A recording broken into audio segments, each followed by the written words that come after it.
সোনার মানিকেরা কান্টা করে শুনে রেখে দিন, আল্লাহকে ভালোবেসেছিলেন কারা, আল্লাহকে মহাব্বত করেছিলেন কারা, আল্লাহ রসুলকে মহাব্বত করেছিলেন কারা, আল্লাহর পাগল হয়েছিল কারা? আপনাদের মানিকতলার জমিনে, কলকাতার মানিকতলার জমিনে শুয়ে আছে আল্লাহর গোলাম, অন্য কেউ নয়, তিনি অন্য কেউ নয়, শাহ সুফি ফতে আলী ঐসি রহমাতুল্লাহ আলাইহি। হুজুর আমার এত বড় আল্লাহর গোলাম ছিলেন, হুজুর আমার এত বড় আল্লাহর ওলি ছিলেন। হুজুর আমার যখন যেখানে যখন যেদিকে চাইতেন আমার রাসূলুল্লাহকে দেখতে পেতেন। এই আমার নবী হায়াতুন নবী না জিন্দা? আমার নবী হায়াতুন নবী না মরা নবী গো? হায়াতুন নবী না। আবার অনেকে এখন এলাকায় ঢুকে গেছে, বলছে নবী, আবার নবী মারা গেছে, হয়ে গেছে, মাটি তো শেষ হয়ে গেছে, আর কিছু নেই। কথা বুঝতে পারছেন? এখন সব এলাকা সবাই স্টেজ হারিয়ে যায়, বলছে কারা স্টেজ হারিয়ে যায়। আপনাদের মনে এইসব কিছু আসবে না যে নবীকে নিয়ে এত, ওরা কিন্তু ভাবনা বেশি, আর যত ফিতনাই নবীকেই, হ্যাঁ যত ফিতনা নবীকে। কেন বাবা এত তোমার ফিতনা কেন? নবী ছাড়া তুমি কোথাও যেতে পারবে না, নবী ছাড়া তুমি তো কোথাও যেতে পারবে না, নবীকে নিয়ে এত ফিতনা হবে কেন? নবী শেষ হয়ে গেছে, নবী আর আসতে পারে? কিছুদিন আগে একজন বললো কি ফুরফুরা নবী আসতে পারবে? নবী তো মারা গেছে, নাউজুবিল্লাহ মিন যালিক। শাহ সুফি ফতে আলী ঐসি রহমাতুল্লাহ হুজুর 25টা বছর ধরে হুজুর জেকের আজকার করছে নবীর দিদার পায় না। শাহ সুফি ফতে আলী ঐসি হুজুর নবীর দিদার পাচ্ছে না। হঠাৎ একদিন শাহ সুফি ফতে আলী ঐসি রাহমাতুল্লাহ আলাইহি হুজুর আমার তাহাজ্জুদের নামাজটা আদায় করলেন। হুজুর তাহাজ্জুদের নামাজটা আদায় করে হুজুর আমার তাসবিহ তেলাওয়াত করতেন।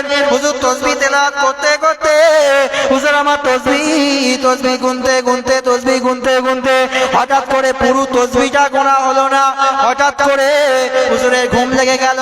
এমন সময় হুজুরের ঘুম লাগার সঙ্গে সঙ্গে দয়ার নবী রাহমাতুল লিল আলামিন সাফিউল মুসলিমিন হুজুর আমার মদিনার মসজিদ মদিনাতুল মুনাওয়ারা থেকে হুজুর রওজায় থাকতে পারলেন না। হুজুর এসে বলছেন, ও বাবা ফতে আলী ঐসি, আমার পাগল ঐসি, তুমি ঘুমিয়ে পড়েছো বাবা, তুমি আমি নবীকে কি ভুলে গেলে? তুমি আমি নবীর কথা কি মনে পড়ে না? আমি নবীকে কি তুমি ভুলে গেলে? এমন সময় শাহ সুফি ফতে আলী ঐসি রহমাতুল্লাহ আলাইহি হুজুর আমার হাউমা করে কাঁদতে লাগলেন, ইয়া রাসূলুল্লাহ, ইয়া হাবিবাল্লাহ, হুজুর আমি ঐসি, আমি ফতে আলী ঐসি, আজ 25টা বছর ধরে, আমি 25টা বছর ধরে আপনার প্রেমে মগ্ন, আপনার দিদার হয় না, আপনার দিদার হয় না। হুজুর আমি আজকে আপনার দিদার পেয়েছি, তো আজকেরটা কি আমার সহি হলো? আজকে তাসবিহ তেলাওয়াতটা আল্লাহ রাসূলের সঙ্গে এই সব রয়েছে, পারে কি পারে না? সব পারে। আল্লাহ চাইলে সব কিছু করতে পারে। হাবিব না হলে কিছুই হতো না। সেই মোস্তাফাকে নিয়ে বড়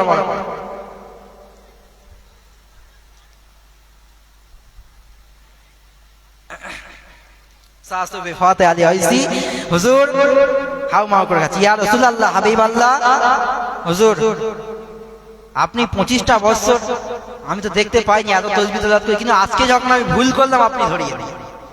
আল্লাহ রাসূল বলছে, আয় আমার ঐসি, আমি তো ওই অপেক্ষায় ছিলাম, আমি প্রতিনিয়ত তোমার তাসবিহ তেলাওয়াতটা দেখতে থাকতাম। জোরে বলুন, আমি প্রতিনিয়ত তোমার তাসবিহ তেলাওয়াতটা দেখতে থাকতাম। তুমি কবে ভুল বলবে সেই দিন আমি ঐসি, আমি রাসূলুল্লাহ এসে তোমাকে ধরে মুসলমান ঘরে ছেলেরা, নবী পাকেরা, ধরে উম্মাতরা, রাসূলুল্লাহর দিওয়ানারা, আল্লাহ নবী দিন ও দুনিয়ার বাদশা হাবিবুল্লাহ জনাবে মুহাম্মদুর রাসূলুল্লাহ সাল্লাল্লাহু আলাইহি ওয়াসাল্লাম হুজুর আমার ওই সময় যখন এই কথাটা বলল, ঐসিকে ওই কথাটা যখন বলল, সাসুফি ফতে আলী ঐসি হুজুরকে যখন ওই কথাটা বলল, এমন সময় ঐসি সাসুফি ফতে আলী ঐসি রাহমাতুল্লাহ আলাইহি হুজুর আমার বলতে থাকেন, ইয়া রাসূলুল্লাহ, ইয়া হাবিবাল্লাহ, হুজুর আপনি আমার আগে দেখা দেননি, আপনি আমার সাথে আগে দিদার দেননি হুজুর, আমি তাও ভালোই ছিলাম, কিন্তু হুজুর আপনি যখন দেখাই দিয়েছেন তাহলে আমি ঐসি আর থাকতে পারবো না। আপনি যখন দেখা দিয়েছেন আমি ঐসি আর থাকতে পারবো না, আপনাকে না দেখে আর থাকতে পারবো হুজুর, আপনি এবারে আপনার দেখা দিতেই হবে। আল্লাহ নবী বললেন, আমার ঐসি চলে যাও, চলে যাও, তোমাকে আমি 6 মাস অন্তর একবার দিদার দিয়ে দেবো। সাসুফি ফতে আলী ঐসি হুজুর বলেছিলেন, ইয়া রাসূলুল্লাহ, ইয়া হাবিবাল্লাহ, হুজুর 6 মাস দেখবো আমি থাকতে পারবো না, পারবো না, পারবো না, পারবো না হুজুর, 6 মাসে একবার দেখবো আমার হবে না। আল্লাহ নবী বলেছিলেন, আমার পাগল ঐসি চলে যাও, চলে যাও, চলে যাও, মাসে একবার তোমার সঙ্গে দিদার নসিব হয়ে যাবে, মাসে একবার তোমার সঙ্গে দিদার নসিব হয়ে যাবে। আল্লাহ নবী পাগল সাসুফি ফতে আলী ঐসি হুজুর বলেছিলেন, ইয়া রাসূলুল্লাহ, ইয়া হাবিবাল্লাহ, হুজুর থাকতে পারবো না, পারবো না, পারবো না। আল্লাহ নবী ওই সময় বলেছিলেন 15 দিন অন্তর একবার তোমার সঙ্গে দিদার হবে। সাসুফি ফতে আলী ঐসি হুজুর বলেছিলেন, হুজুর পারবো না, পারবো না, ইয়া রাসূলুল্লাহ, ইয়া হাবিবাল্লাহ, হুজুর পারবো না। ওই সময় আল্লাহ নবী বলেছিলেন, আমার ঐসি, আমার পাগল ঐসি, আমি রাসূলুল্লাহ জানিয়ে দিলাম প্রতি জুম্মার রাতে আমি রাসূলুল্লাহ তোমার দিদার দেব। জোরে বলুন সুবহানাল্লাহ। আল্লাহ নবীর পাগল, আল্লাহ নবীর পাগল সাসুফি ফতে আলী ঐসি হুজুর তাও বলল, হুজুর পারবো না, পারবো না, পারবো না। ওই সময় আল্লাহ নবী মুচকে হেসে বলেছিলেন, আমার ঐসি, আমি রাসূলুল্লাহ জানিয়ে দিলাম তুমি যখন মন চাইবে, তুমি যখন যেদিকে চাইবে, আমি রাসূলুল্লাহকে তুমি দেখতে পাবে। জোরে বলুন।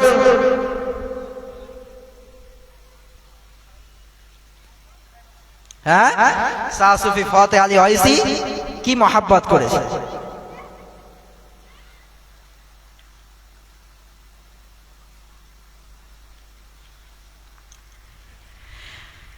হে সোনা মানিকেরা, নওজওয়ানেরা, যুবকেরা, ছেলেরা, বাচ্চারা, পর্দা নিশি মা ও বোনেরা, আল্লাহ নবী দিন ও দুনিয়ার বাদশা হাবিবুল্লাহ নবী জনাবে মুহাম্মদুর রাসূলুল্লাহ, জনাবে মুহাম্মদুর রাসূলুল্লাহ সাল্লাল্লাহু আলাইহি ওয়াসাল্লাম পাক জবানে জানিয়ে দিয়ে গেলেন, আমার সাহাবারা, আমার সাহাবীরা, আমি রাসূলুল্লাহ জানিয়ে দিয়ে গেলাম, আমি নবী মুহাম্মদুর রাসূলুল্লাহ জানিয়ে দিয়ে গেলাম, আমি নবী 40টা বছর ধরে, আমি নবী 40টা বছর এই কোতপাড়ের কোরাইশের কাছে, আমি নবী ওই কোতপাড়ের কোরাইশের কাছে ভালোই ছিলাম, ভালোই ছিলাম।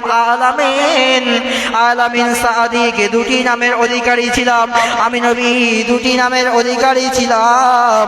যেই থেকে আমি নবী মুহাম্মদুর রাসূলুল্লাহ বলতে শুরু করলাম, আমি নবী যেই থেকে বলতে শুরু করলাম, আমি রাসূলুল্লাহকে নবী বলে মেনে নাও, আমি নবীকে নবী মনে মেনে নাও, আর আল্লাহকে এক বলে মেনে নাও। সেই থেকে আমি রাসূলুল্লাহ ওই কোতপাড়ের কুরাইশদের কাছে খারাপ হয়ে গেলাম।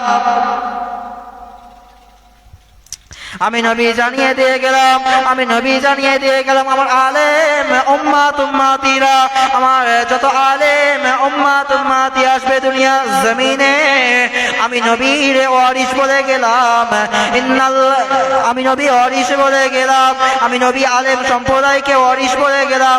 এ সোনার মানিকেরা, নওজওয়ানেরা, যুবকেরা, ছেলেরা, বাচ্চারা, পর্দা নিশি মা ও বোনেরা, সেই আলেম সম্প্রদায়কে আমার নবী ওয়ারিস বলে গেলেন। আলেম সম্প্রদায় যখন স্টেজে ওয়াজ নসিহত করবে, আলেম সম্প্রদায়ের প্রতিবাদ করার দরকার আছে না নেই?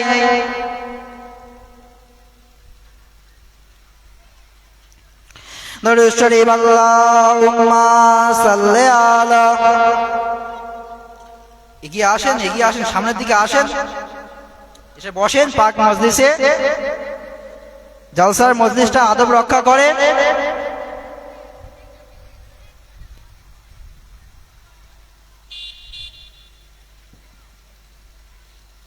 আরে আকাশে বাতাস উঠল কাঁপি থর থর করিয়া, আর ফেরেশতারা কয়ে খোদা পাক সইব কেমন করিয়া। আরে আকাশে বাতাস উঠল কাঁপি থর থর করিয়া, আর ফেরেশতারা কয়ে খোদা পাক সইব কেমন করিয়া। আল্লাহুম্মা সাল্লি আলা।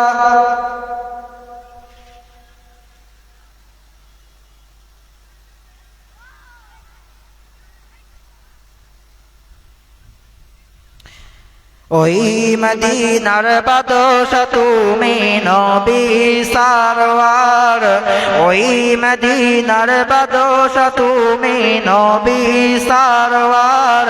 শান্তি মোরা পেলাম আজি ধুলি ধরার পর, ওই মদিনার বাদশা তুমি নবী সারওয়ার।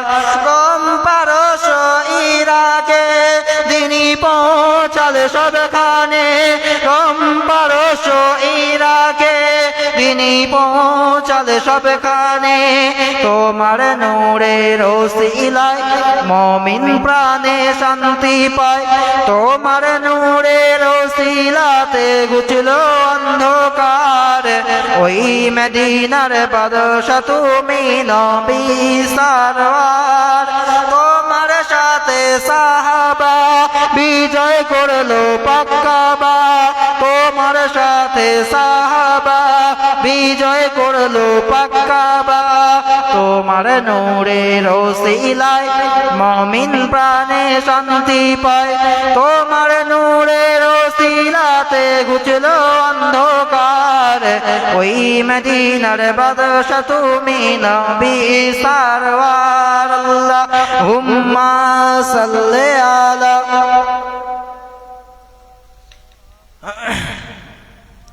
ওয়ালা আলে সাইয়্যিদিনা।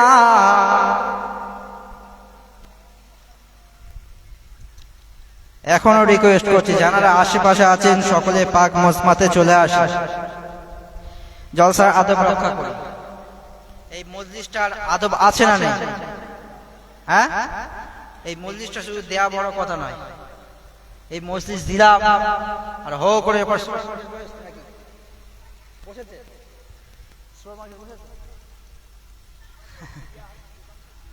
দোকান দিয়েছ নাকি? আর দোকান দিলে আর লোক হয়? হ্যাঁ, এই নবী মদিনার মসজিদ নববী শরীফে এই দোকানের বিরুদ্ধে, এই বাজারের বিরুদ্ধে নবী জিহাদ ঘোষণা করে গেলেন। আর আমরা সেই বাজার বসি, মানে জলসাও দিচ্ছি, বাজারও। বাবা মাহফিলের আদব রক্ষা করো। নবিয়ানা মাহফিল খেলাধুলার জায়গা নয়। একটা নাচ গান দিলে, হ্যাঁ, একটা নাচ গান দিলে মুসলমানের ছেলেরা ছুটে ছুটে যায়। কেন? শয়তানি কাজ।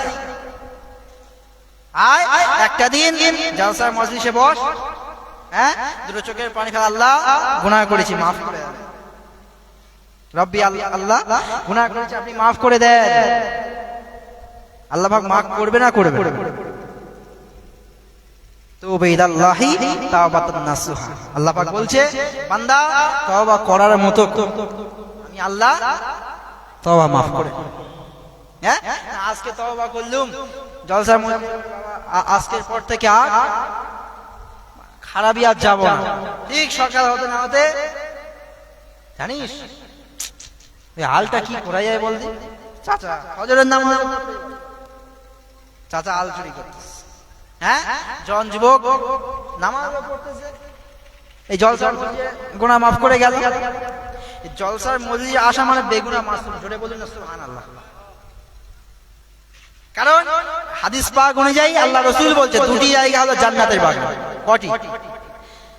একটি হলো আমি নবীর রওজা থেকে মদিনা মসজিদ নববী শরীফে 1.5 হাত, এই জায়গাটি হলো জান্নাতের বাগান, জোরে বলেন। আর একটি জায়গা কোথায়?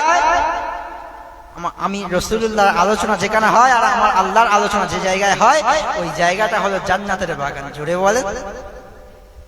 জান্নাতের বাগানে মুসলমান বসতে চায় না, কোথায়? এই শয়তানের এতে। মুসলমান কবে বুঝবে? মুসলমান মার খাবে না তো খাবে কি?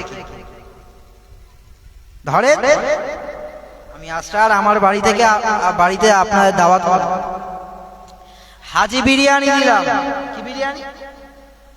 হ্যাঁ, বিরিয়ানি দিলাম। বিরিয়ানির পাশে একটু মুরগির পায়খানা দিলাম। আচ্ছা, আপনারা কি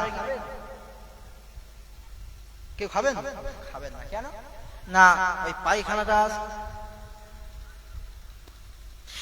সোনার মানিকেরা, নওজোয়ানেরা, যুবকেরা, ছেলেরা, বাচ্চারা, পর্দা নিশি মা ও বোনেরা, কান খুলে শুনে রেখে দিন।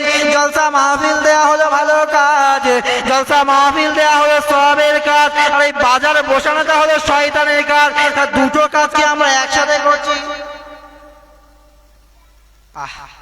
জলসা মাহফিল দিচ্ছি ভালো কাজ, আবার শয়তান। জন যুবক ছেলেরা বসতে চায় না, কেন? সেই পরের মেয়ের পিছনে, এই পরে গাড়ি আসতে পারছি না, এত জাম। খেয়াল ছিল না যে ওদের মানে সুপার মার্কেট আগে থেকেই শুরু করতো। মদিনার মসজিদ নববী শরীফে আল্লাহ নবী দিন দুনিয়ার বাদশাহ হাবিবুল্লাহ জনাবে মুহাম্মদুর রাসূলুল্লাহ সাল্লাল্লাহু আলাইহি ওয়াসাল্লাম পাক জবানে জানিয়ে দিয়ে গেলেন, আল হায়াউ শাবাতুম মিনাল ঈমান। লজ্জা হলো ঈমানের একটি অঙ্গ, লজ্জা হলো ঈমানের একটি শাখা। যে মুসলমান নরনারীর ভেতরে লজ্জা নাই, তার ভেতরে ঈমান নাই। যে মুসলমান নরনারীর ভেতরে লজ্জা নাই, তার ভেতরে ঈমান নাই। আমি রাসূলুল্লাহ জানিয়ে দিয়ে গেলাম যে মুসলমান নরনারীর ভেতরে লজ্জা নাই, তার ভেতরে ঈমান যদিও বা রাখে, ওটা হ্যান্ডিক্যাপ ঈমান। হ্যান্ডিক্যাপ ঈমান নিয়ে মুসলমান কি নাজাত পাবে? হ্যান্ডিক্যাপ মানুষ এমনি বাসে গেলে ট্রেনে গেলে, আর হ্যান্ডিক্যাপ যদি আল্লাহর সামনে এ কথা বলে না। মনে করতেছি জলসাটা শুরু দিছি, আর কিচ্ছু করার দরকার নেই। হ্যাঁ, ছুট বুট পরে মার কাছ থেকে বলে, মা কি এনাদ না মিরপাড়া, হ্যাঁ মিস্ত্রি পাড়াতে এসে, মা মিস্ত্রি পাড়ার জলসাই যাচ্ছে, বাপে বলে আসছি, বাপ মিস্ত্রি পাড়ার জলসাই যাচ্ছে। হ্যাঁ, আচ্ছা ও কি জলসাই এসছে? কোথায় বলেন? সেই জিলিপির দোকান। আর এই পেঁচে জিলিপি হচ্ছে, 7.5 মাসে জিলিপি দেখতে পাচ্ছে না। কি জিলিপি কেনা কিনতে? কথা বলে না। মদিনার মসজিদ নববী শরীফে আল্লাহ নবী দো জাহানের বাদশাহ হাবিবুল্লাহ জনাবে মুহাম্মদুর রাসূলুল্লাহ সাল্লাল্লাহু আলাইহি ওয়াসাল্লাম পাক জবানে জানিয়ে দিয়ে গেলেন, ও আমার সাহাবারা সাহাবীরা, আমি রাসূলুল্লাহ, আমি নবী মুহাম্মদুর রাসূলুল্লাহ জানিয়ে দিয়ে গেলাম, আমি নবী মুহাম্মদুর রাসূলুল্লাহ জানিয়ে দিয়ে গেলাম, মুসলমানের ভেতর থেকে যখন হায়া উঠে যাবে, লজ্জা যখন উঠে যাবে, ওরা নারী পুরুষ মিলামিশে একাকার হয়ে যাবে। ওরা নারী পুরুষ আর কোনো ওদের পার্থক্য থাকবে না। কি শুন কি আস, নারী পুরুষ একাকার হয়ে গেল। হ্যাঁ, ওই ওই জলসার মজলিস থেকে যেই ওমর হুজুর ঢুকবে কিংবা সানাউল্লাহ ভাইজান ঢুকবে, নারায়ে তাকবীর, আল্লাহু আকবার, সিলসিলা খুরবা শরীফ জিন্দাবাদ বলে না বলে? হ্যাঁ, নারায়ে রিসালাত ইয়া রাসূলুল্লাহ। তোর কি কবরে একদম গেলে খুশি। নারায়ে তাকবীর, আল্লাহ নিজে আগে জিন্দা হয়। হ্যাঁ, সারাদিন পেচ্ছাপ পিরে পানি নেয় নে, ইন্নাল আযাবিল কবরে লা ইয়াস্তানজিরুনা মিনাল বাউল। হ্যাঁ, আল্লাহ রাসূল বলছে পেশাবের ছিটা গায়ে লেগে যায়, পেশাব পিরে পানি ভালো না, ও যদি বিনা তওবায় মারা যায় ও কবরের আযাব কিয়ামত পর্যন্ত বন্ধ হবে না। আমি হুজুর ফুরফুরা হুজুর যদি বিনা তওবায় মারা কিয়ামত পর্যন্ত কবরের আযাব বন্ধ হবে। আর নবী যেখানে কবরের আযাব বন্ধ হবে না বলছে মৌলভী সাহেব এসে দোয়া করে আল্লাহ মাফ করে দিন, হবে? ভাইরা কি বলছেন? যদি মৌলভী সাহেব দোয়া করে আল্লাহ মাফ করে দিন, হবে কি?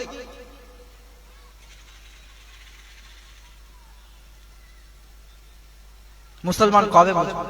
এত কিছু হয়ে যাচ্ছে, হ্যাঁ? মুসলমান কবে বুঝবো?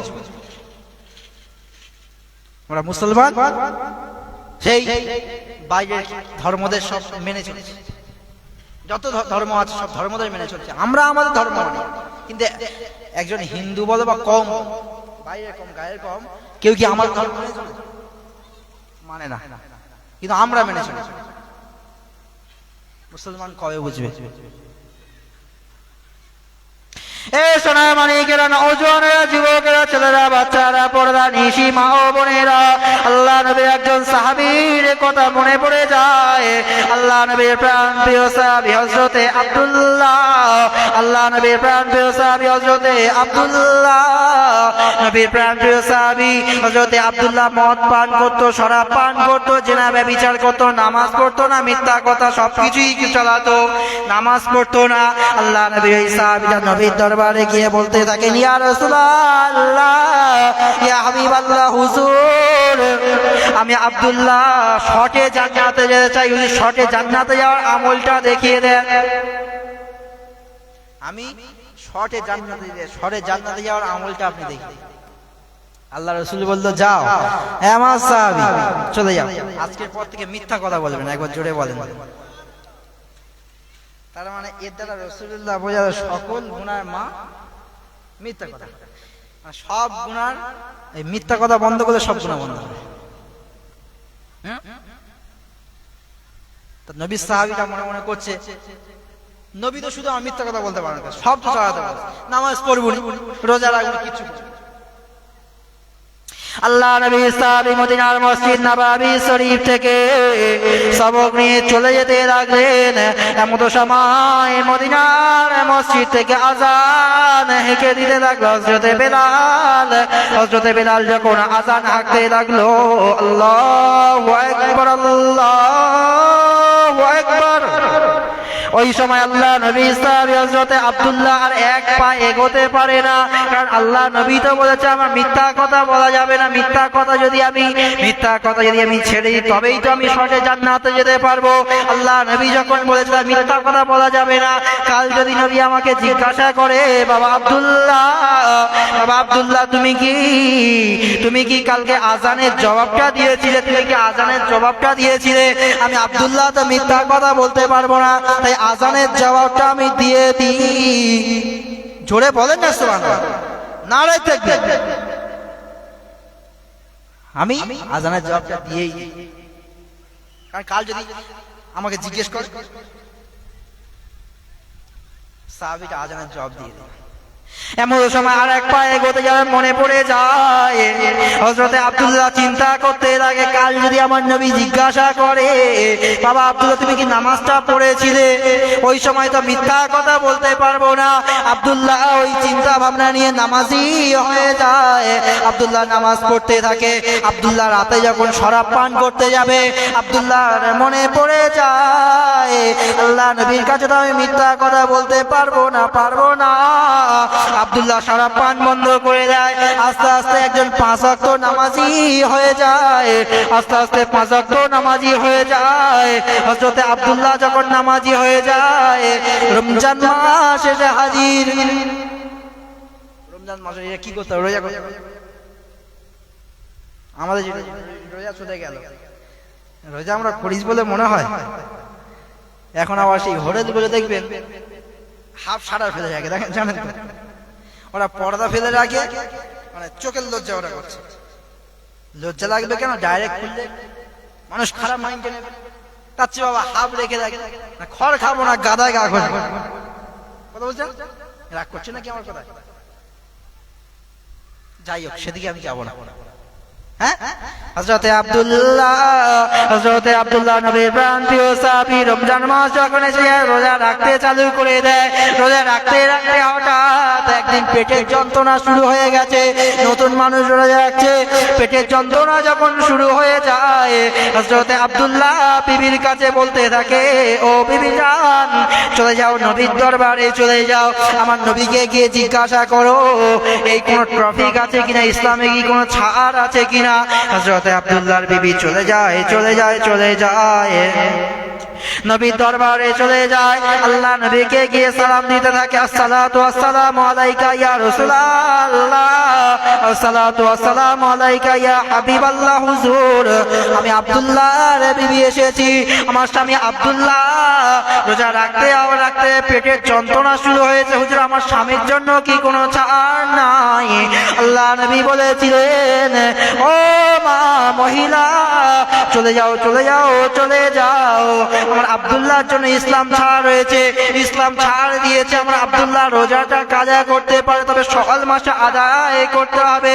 তবে আব্দুল্লাহকে শুনিয়ে দাও, এই রোজা রাখা অবস্থায় যদি আব্দুল্লাহ মৃত্যুবরণ করে, এই রোজা রাখতে রাখতে যদি আব্দুল্লাহ ইন্তেকাল হয়ে যায়, আব্দুল্লাহর জানাজার ইমাম স্বয়ং আমি রাসূলুল্লাহ হয়ে যাব। জোরে বলেন, আমি রাসূলুল্লাহ আব্দুল্লাহ জানাজার ইমাম হয়ে যাব। আর একটা টপিক বলে দিই, আমি রাসূলুল্লাহ আর একটা অপশন দিয়ে দিচ্ছি, আব্দুল্লাহ যদি রোজা রাখা অবস্থায় ইন্তেকাল হয়ে যায়, আমি রাসূলুল্লাহ জানিয়ে দিলাম, দিদারে ইলাহি, আমার আল্লাহ পাকের দিদার সরাসরি নসিব হয়ে যাবে। জোরে বলেন না সুবহানাল্লাহ। আপনারা তেজ নেই নাকি? সারা রাত তো এখন জাগতে হবে, সারা রাত তো জাগতে হবে। আমারই পরে আসছেন ফুরফুরা শরীফ মুফতি আজম বাংলা আসাম শাহ সুফি মির্জা হুজুর পীর কেবলা রাহমাতুল্লাহ আলাইহি, ইজাজত প্রাপ্ত খলিফা পীর আল্লামা শাহ সুফি আলহাজ কাজী মাওলানা রইসুদ্দিন সাহেব। আপনারা চেনেন তো? হ্যাঁ, কাজী সাহেব নামে চেনেন। মানুষটা এই ফেব্রুয়ারি মাসের 7 তারিখে ইন্তেকাল করেছে। নানাজান হুজুর কেবলা ইন্তেকাল করলো ফেব্রুয়ারি মাসের 7 তারিখ। কি দয়ার মানুষ ছিলেন! হ্যাঁ, মির্জা হুজুর কেবলার খলিফা ছিলেন, পীরের দোয়া ছিলেন। ইন্তেকালটা কেমন ভাবে হয়েছে একটু আপনাদের বলবো, আপনারা শুনতে চান কি? যদি বলেন অনুমতি দেন, বলবো না বেয়াদবি করবেন। নানাজান হুজুর কেবলার ইন্তেকালটা হয়েছে, হুজুর নানাজান জুম্মার দিন, কি ভালো ইন্তেকাল, জুম্মার দিন, শুক্রবার জুম্মার দিন অফিস থেকে এসে ধরেন 11টা নাগাদ গোসল করে নতুন পোশাক পরিধান করে নামাজ আদায় করলো। একটা পাশের বাড়ি একটা মেহমানদারি ছিল, খেতে গেল, খাওয়া দাওয়া করলো, দোয়া খাইয়াত সবরসানি মতন ছিল, দোয়া খাইয়াত করে হঠাৎ করে বসে গল্প করতে করতে একটা মশা গাল আটকে গেছে, দাঁত আটকে গেছে। তাড়াতাড়ি করে নিয়ে যাওয়া হলো। শ্বাস প্রশ্বাস নিয়ে যাওয়ার পথে আমাদের দারুন নায়াত আবু জাফরিয়া সিদ্দিকিয়া মাদ্রাসা জানেন তো, নানাজান হুজুর কেবলা প্রতিষ্ঠিত করে গিয়েছে। তার দুটি সাহেব যারা মাওলানা আব্দুল কাদের ফাতিহি সাহেব এবং মাওলানা আব্দুল মতিন সাহেব, দুজন চালাচ্ছে, মাদ্রাসা দুটো চালাচ্ছে। তো নিয়ে যাও, এবং মাদ্রাসার একজন ওস্তাদ ছিলেন, মাদ্রাসার ওস্তাদের কোলে মাথা ছিল। নানাজান বলছেন যে সূরা ইয়াসিন পড়ো, মন তো জানতে পেরেছে, তো ইয়াসিন তেলাওয়াত করো। আর নানাজান হুজুরকে তখন জবান থেকে আল্লাহ আল্লাহ আওয়াজ আসছে, জোরে বলেন আল্লাহ আল্লাহ আওয়াজ বেরোচ্ছে। এই করতে করতে হঠাৎ কখন ঘুমিয়ে পড়েছে কেউ বুঝতে পারে না। এমন সময় দেখা গেল ডাকছে আর মানুষটা সাড়া নেই। একদিন ছিল গায়ে থেকে একটা নাপাকি পর্যন্ত বার হয় না, জোরে বলেন না সুবহানাল্লাহ। মানুষটা কলমা পড়তে পড়তে আল্লাহ আল্লাহ করতে করতে মৃত্যুবরণ করে। এই মৃত্যু কার? শাবান মাসে মৃত্যু। হ্যাঁ, কি মানুষ ছিলেন! মানুষটা 1 বছর আগে যখন শরীর অসুস্থ হলো, আমার ছোট মামাজান যিনি এসেছেন মাওলানা আব্দুল মতিন ফাতিহি সাহেব, তিনি খুব ঘেবড়ে গিয়েছেন। ওনার নিজের কানে শোনা বলছে, ওনার আব্বাজান বলছে যে বাবা আমার মৃত্যু হবে না, কারণ আমার পীরের দোয়া মির্জা হুজুর কেবলা বলে গিয়েছে, বাবা রইসুদ্দিন তোমার কোনো রোগে মৃত্যু হবে না, তোমার মৃত্যুটা আসানের সঙ্গে হবে। জোরে বলেন। তোমার মৃত্যুটা এমন ভাবে হবে কেউ বুঝতে পারবে না, জোরে বলেন না। এই বুঝতেই তো পারে। হ্যাঁ, আমি মেজদা হুজুর কেবলা বলে যাচ্ছি, তোমার মৃত্যুটা আল্লাহ আল্লাহ জবান কল জারি থাকবে এবং আমার আল্লাহ পাকের জবান দিয়ে আমার আল্লাহ পাকের লা ইলাহা ইল্লাল্লাহ কলমা পড়তে পড়তে তোমার মৃত্যু হবে, জোরে বলেন। আর তার কথাটা জিন্দা আল্লাহর ওলি প্রমাণ হয়। এখন যদি আমি এটা ধরেন কোন ওয়াহাবি নস্তি এলাকায় গিয়ে যদি বললাম, কোথায় পেয়েছি এই কোন মেজদা হুজুর কেবলা কে দিচ্ছে? মেজদা হুজুর কেবলাকে ইলমের দরিয়া বলা হয়। হ্যাঁ, মেজদা হুজুর কেবলা কোন মেজে হুজুর? যে মেজে হুজুরকে নদীতে ভাসিয়ে দিয়ে মুজাদ্দাদুজ্জামান বলছে আমি ইলমের দরিয়াকে নদী ভাসিয়ে দিলাম, জোরে বলে। সেই মেজে হুজুর কোন মেজে হুজুর? যে মেজে হুজুরকে দেওবন্দ থেকে দিল্লির জমিন থেকে 19 জন শুনবেন না, হ্যাঁ 19 জন এসছে পরীক্ষা করার জন্য, হুজুরের পরীক্ষা। আর হুজুরের মানে চোখটা অন্ধ ছিল, জানেন তো? চোখ অন্ধ থাকতে পারে, অন্তর কিন্তু নয়। হুজুরের 3টা চোখ ছিল, 3 নেত্র মানে বোঝেন তো। হুজুর কেবলা পরীক্ষা করার জন্য এসছে, অন্ধ মানুষ কি বুঝবে। আর পিছনে বসে থাকতেন, মাথার ধারে সামসেট আলমারি, পরীক্ষা করার জন্য আলেম, বিজ্ঞ আলেম মুহাদ্দিস। হ্যাঁ, হুজুরকে পরীক্ষা করার জন্য। আসসালামু আলাইকুম বাবা, আমার মাথা থেকে কিতাবটা পারো তো, মাথা থেকে কিতাবটা পারো তো। একজন কিতাব পারলো, বা মুফতি সাহেব পড়ো তো, এই বারাতটা পড়ো তো।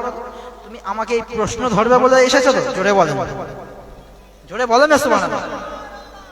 হ্যাঁ, আচ্ছা মেজা হুজুর প্রশ্ন করেছে, মেজা হুজুরকে কোনো প্রশ্ন করা হয়, কিন্তু মেজা হুজুর কি করে বুঝতে পারলো? আল্লাহ জানিয়ে, জোরে বলেন না। আল্লাহ আল্লাহ রাসূলের মহব্বত ছিল তাদের মধ্যে। সেই মহব্বত কোথায়? হ্যাঁ, মেজা হুজুরকে যখন যেই এবারাতটা পড়তে, বাবা মুফতি সাহেব, ও বাবা মুফতি সাহেব, মুহাদ্দিস সাহেব, বাবা এবারাতটা ভুল হচ্ছে আপনার, এবারাতটা ঠিক করে পড়ো।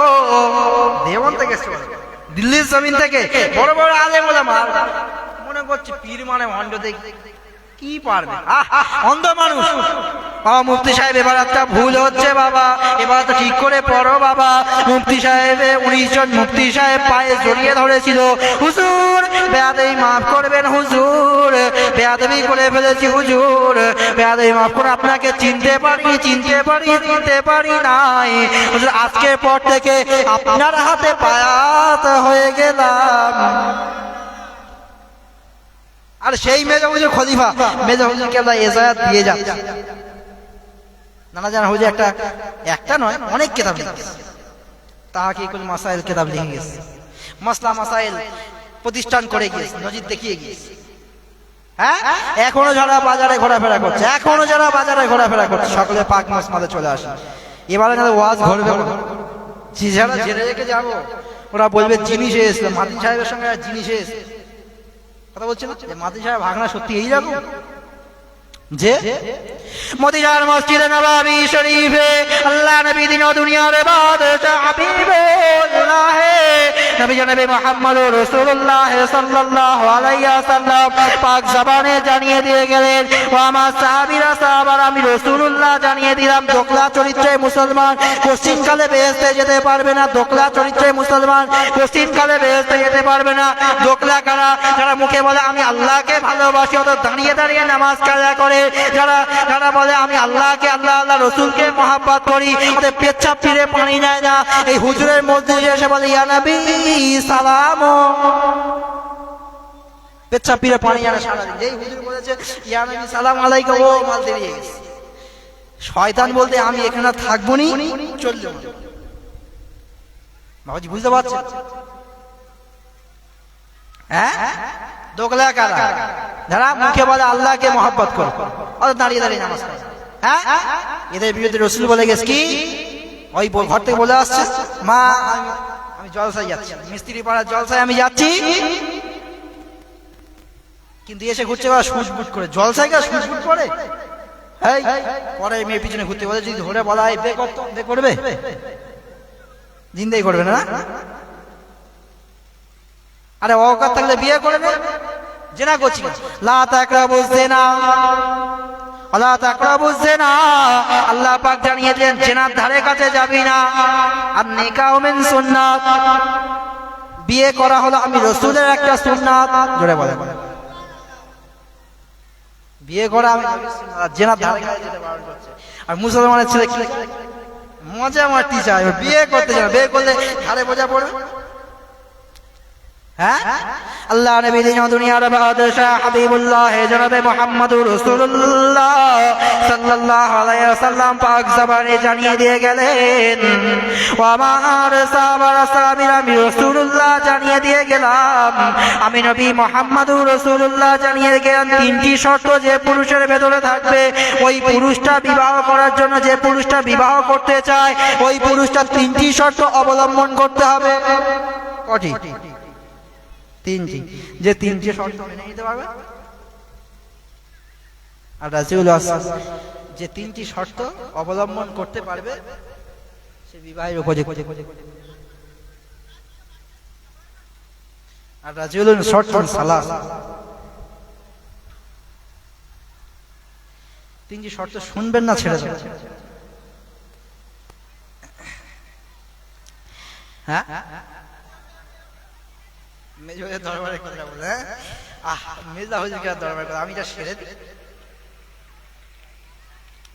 মদিনার মসজিদে নববী শরীফে আল্লাহ নবী দিন দুনিয়ার বাদশা হাবিবুল্লাহ জনাবে মুহাম্মদুর রাসূলুল্লাহ সাল্লাল্লাহু আলাইহি ওয়াসাল্লাম পাক জবানে জানিয়ে দিয়ে গেলেন, ও আমার সাহাবারা, আমি রাসূলুল্লাহ জানিয়ে দিলাম যে পুরুষটা বিবাহ করতে চায়, যে পুরুষটা বিবাহ করতে চায় ওই ছেলেটাকে জিজ্ঞাসা করো, বাবা ছেলে, এক নম্বর শর্ত হলো তুমি বিবাহ করতে তো চাও, তুমি কি সংসারের সমস্ত কাজকর্ম কি করতে পারবে? সংসারের সমস্ত কাজকর্ম কি করতে পারবে? কিন্তু আজকে এটা উল্টো হয়ে গেছে, আমরা মেয়েদেরকে গিয়ে জিজ্ঞেস করি, মেয়েদের জিজ্ঞেস করি না করি না, হ্যাঁ, এই মা হাঁটো তো, এই করো তো, এই করো তো, কিন্তু রাসূল বলছে আগে ছেলেদের জিজ্ঞেস করো। কেন? উঠোন ঝাড় দেয়া, হ্যাঁ, উঠোন ঝাড় দেয়া, ঘর মোছা, থালা বাসন মাজা, নাকি? রাসূল কেন বলল? তোমার বিবিটা অসুস্থ হতে পারে না, হ্যাঁ, বিবির অসুস্থ তোমার তো লাগতে পারে, অসুস্থ বিবি রান্নাশালা পাঠিও না, আমি নবী বলছি, অসুস্থ বিবির মুখে খানা তুলে দেওয়া আমি নবীর সুন্নাত। জোরে বলে, হ্যাঁ, অসুস্থ বিবিকে রান্নাশালায় পাঠিও না, ওই জন্য আমি নবী বলে দিয়েছি সমস্ত কাজকর্ম যেন শিখে রাখে। আমাদের কি যা হয়, হ্যাঁ, বিশাল যা হয় নাকি, শুধু মাংস আনতে চায়, গোস্ত আনতে চায়, বলতে কোষা কর, নিজে করবে না, করে খান, পান আছেন, পাতলা আছে, কোষা কর, খাবো। কথা মাথা ওটা আমি নবীর সুন্নাত নয়। আম্মা আয়েশা সিদ্দিকা রাদিয়াল্লাহু তাআলা আনহার হাদিসগুলোকে লক্ষ্য করলে দেখতে পাওয়া যায় আল্লাহ নবীর একটা দুটো বিবি নয়, আল্লাহ নবী একটা দুটো বিবি নয়, 11 জন আম্মা জান, কোন কোন হাদিসে 9 জন, কোন হাদিসে 11 জন, এতজন আম্মা জানকে নিয়ে আল্লাহ নবীর প্রত্যেক বিবি আল্লাহ নবীর বিবি জান। কোন আম্মা জান বলতে পারবে না আমার নবী কোনদিন আমার রান্নাশালায় আসেনি। জোরে বলেন না সুবহানাল্লাহ। আমাদের বিবিগুলো বলবে ঘরে এসে নাকি। আল্লাহ নবী দ্বিতীয় শর্ত জানিয়ে দিয়ে গেলেন, ও আমার সাহাবারা সাহাবীরা, আমি রাসূলুল্লাহ জানিয়ে দিয়ে গেলাম, আমি নবী মুহাম্মদুর রাসূলুল্লাহ জানিয়ে দিলেন দ্বিতীয় নম্বর শর্ত, বিয়ে করার সময় যেন নগদে দেনমোহরটা দিয়ে দেয়। নগদে দেনমোহর দেয়া হলো আমি নবীর সুন্নাত। জোরে বলেন, বিয়েতে দেনমোহর ধার্য করা হলো ওয়াজিব, আর বিয়েতে নগদ দেনমোহর দেয়া হলো আমি নবীর সুন্নাত। দেয়া হয় হুজুর, কবি কিনছি ধারে, ফুলকপি কিনছি ধারে, মাছ কিনছি ধারে, চাল কিনছি ধারে, আর বউ আনবো একটা টাকাতে, হয় ঠিক না? কবরে মুগুর রেডি করতে, মুগুর না আবার এরকম চিন্তা ভাবনা আছে যে মাল যেই বান্ডিল হয়ে গেছে, বুঝতে পারেন, মাল যেই বান্ডিল হয়ে গেছে আর ঘুষ করে দুটো দালাল আসবে, দুটো দালাল ওই ভাই খুব ভালো মানুষ ছিল, মাফ করে দাও। আর ভাবিও কিন্তু খুব চালাক, ভাবিও খুব চালাক। ও চিন্তা করে লোক সমাজে কি করব, তা মাফ তো করতেই হবে। তা এক কাজ করি, সকলের সামনে চাই, আল্লাহ রাস্তায় মাফ করে দিলাম, আল্লাহ রাস্তায় মাফ করে দিলাম। আচ্ছা, এটা কি মাফ করে দেওয়ার চিহ্ন? এ কথা বলে না, কোনোদিনও মাফ করবো না, কোনোদিনও মাফ করবো না। মিলছে মিলছে মিলছে, কোনোদিনও মাফ করবো না নাকি? মুখে বলছে আল্লাহ রাস্তায় মাফ করে দিলাম, আর জবান থেকে হাত কি দেখাচ্ছে, ইশারা, কোনোদিনও মাফ করবো না। ওয়াজ বুঝতে পারছি না, এখন ভুলে যাচ্ছে। কোন মুসলমানের বাচ্চা যদি দেড়মোহর বাকি রেখে মারা যায়, কোন মুসলমানের বাচ্চা যদি দেড়মোহর মোহরানা যদি বাকি রেখে মারা যায়, ওর কবরে কিয়ামত পর্যন্ত জেনাকারীর শাস্তি দেয়া হবে। যার যা আছে, মাইকের আওয়াজ যারা পাচ্ছেন, যার যা দেনা আছে সব চুপি চুপি আছেন, জানেন, চুপি চুপি গিয়ে আজকে রাতে জলসা শেষ হবে, বউরে গিয়ে পা জড়িয়ে দাও, আর নয় হাতও ধর, বইয়ের হাত নিয়ে অসুবিধা আছে? হ্যাঁ, তুই আমারে ক্ষমা কর, নয় কিছু দিয়ে দেয়। আপনি যে কালকে বাঁচবেন এর কোনো গ্যারান্টি আছে? আজকে জলসা থেকে আমি আসতে আসতে গ্যারান্টি আছে? এসটি আলো এই মুহূর্তে কি হবে? যদি আল্লাহ মহম্মদ দিয়ে দেয় তখন আর কিচ্ছু হবে না। আজকে জলসা শেষ করবেন, বেবি মাফ কর, তুই না মাফ করে দুজনের কবরে আযাব। আপ জানা কর, বিয়ে করে তারপরে জানা কর। আল্লাহ নবী দ্বিতীয় নম্বর শর্ত জানিয়ে দিয়ে গেলেন, আমার সাহাবীরা আমি রাসূলুল্লাহ জানিয়ে দিলাম, আমি নবী মুহাম্মদুর রাসূলুল্লাহ জানিয়ে দিলাম। দ্বিতীয় নম্বর শর্ত হলো যে পুরুষটা বিবাহ করতে আসে সমস্ত ভরণ পোষণের দায়িত্ব যেন নিতে পারে, ভরণ পোষণের দায়িত্ব যেন নিতে পারে, আমি রাসূলুল্লাহ জানিয়ে দিলাম। এই তিনটি শর্ত যার মধ্যে আছে, তিনটি শর্ত যার মধ্যে আছে, আমি রাসূলুল্লাহ জানিয়ে